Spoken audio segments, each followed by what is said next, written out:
In the past few months, I've been traveling for weeks at a time with only one suitcase of clothes. One day, I was invited to an important event, and I wanted to wear something special and new for it. So I looked through my suitcase, and I couldn't find anything to wear. I was lucky to be at a technology conference at that day, and I had access to 3D printers.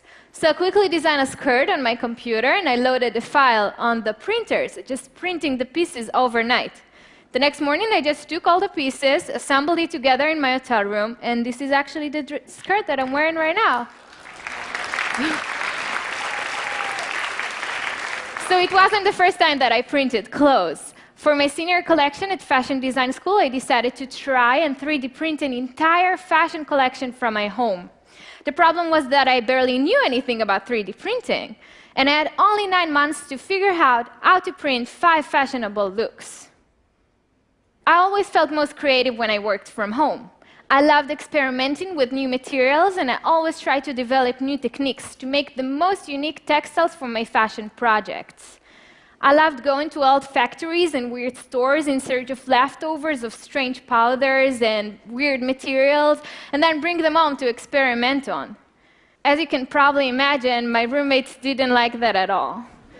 So I decided to move on to working with big machines, ones that didn't fit in my living room. I love the exact and the custom work I can do with all kinds of fashion technologies, like knitting machines and laser cutting and silk printing. One summer break, I came here to New York for an internship at a fashion house in Chinatown. We worked on 2 incredible dresses that were 3D printed. They were amazing, like you can see here. But I had a few issues with them. They were made from hard plastics, and that's why they were very breakable. The models couldn't sit with them, and they even got scratched from the plastics under the arms.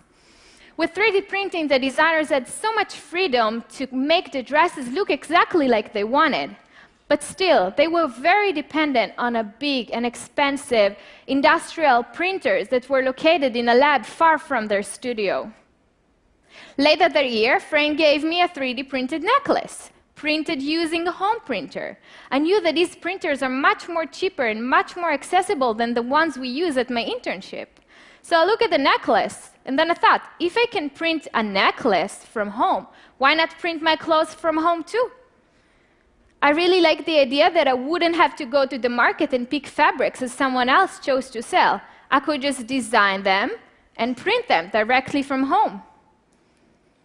I found a small makerspace where I learned everything I know about 3D printing. Right away, they literally gave me the key to the lab so I could experiment into the night every night. The main challenge was to find the right filament for printing clothes with. So what is a filament? Filament is the material you feed a printer with. And I spent a month or so experimenting with PLA, which is a hard and scratchy, breakable material. The breakthrough came when I was introduced to Filaflex, which is a new kind of filament. It's strong, yet very flexible. And with it, I was able to print the first garment, the red jacket, that had the word liberté, freedom in French, embedded into it. I chose this word because I felt so empowered and free when I could just design a garment for my home and then print it by myself. And actually, you can easily download this jacket and easily change the word to something else. For example, your name or your sweetheart's name. So the printer plates are small, so I had to piece all the garment together, just like a puzzle. And I wanted to solve another challenge. I wanted to print textile that I would use just like regular fabrics. That's when I found an open source file from an architect to design a pattern that I love. And with it, I was able to print a beautiful textile that I would use just like a regular fabric. And it actually even looks a little bit like lace. So I took this file and I modified it and changed it, played with it, many kind of versions out of it. And I needed to print another 1,500 more hours to complete printing my collection. So I brought 6 printers to my home and just printed 24/7. And this is actually a really slow process, but let's remember, the internet was significantly slower 20 years ago. So 3D printing will also accelerate, and in no time you'll be able to print a t-shirt in your home in just a couple of hours, or even minutes. So you guys, you want to see how it looks like?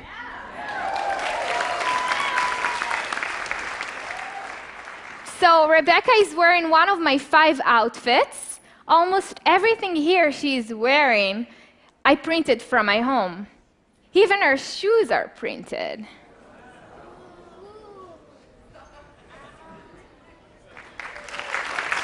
Thank you, Rebecca. Thank you, guys. So I think in the future, material will evolve, and they will look and feel like fabrics we know today, like cotton or silk.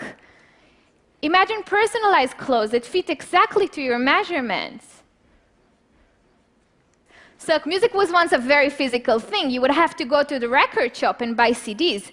But now you could just download the music, digital music, directly to your phone.